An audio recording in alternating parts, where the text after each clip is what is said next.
This is Frankie Abbruzzino with the Scoop News. I put down yesterday just a brief post on my Facebook and Twitter pages basically saying that the apartment complex was approved over there on Knights Trail for the rezoning. This is a little bit more elaboration upon it.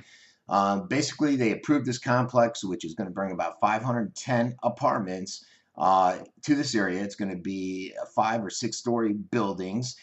Ed Pinto, who's the developer out there, said he will be seeking impact fee relief. I don't think he's going to get that. I watched the Venice one yesterday, and I can tell you there definitely was, it appeared to be a lot of consensus there stating that they're not interested in waiving the impact fee. The city just cannot bear that. I think it was Fred Fraze that said if it was a county, yeah, they could handle it. They're a lot larger. We as a small city cannot. So is that going to be a major sticking point? Because I know that is an issue, major sticking point with Ed Pinto. The rezone, though, has a stipulation in there that it has to be workforce housing, and Mayor Howlett kept sticking to that point. Hey guys, come on, it's got to be workforce housing, because essentially there's no guarantees at what the rates will be. Now, workforce housing, what's that definition? And I don't believe there's ever been a solid, concrete definition out there.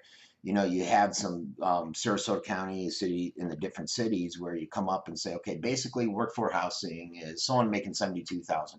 Using that same logic, Jeff Boone, who's the attorney for Pinto, set up apartments out on Laurel at I believe the rates are going to be something like $1,400, $1,700, or $1,800, whatever the number is, and he's considering those workforce housing, and the city of Venice bought into that. So if that's the only stipulation, guess what? These apartments over here, these 500 some odd apartments that are supposed to be $900, $800, $1,100, there's different price ranges, could essentially go up to the $1,800 range because he's not getting his impact fee. He needs it to be workforce housing. Workforce housing under previous definitions and previous actions by the city council. Essentially stipulate that 1,800 is good, as we saw with Laurel Road. So is that what we're looking at? The other issue was the infrastructure. Knights Trail can't handle it now. Knights Trail has some major infrastructure issues on the road. Now, I don't know if that's a C or D rating, but with the new Venice comp plan, moving that D roads are acceptable, guess what?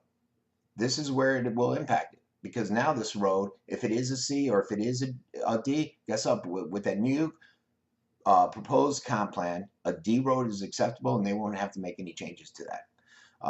That's where it comes into play. That's why you need to get your voice heard. That's why you need to start paying attention. This has been Frankie Abbruzzino with the Scoop News.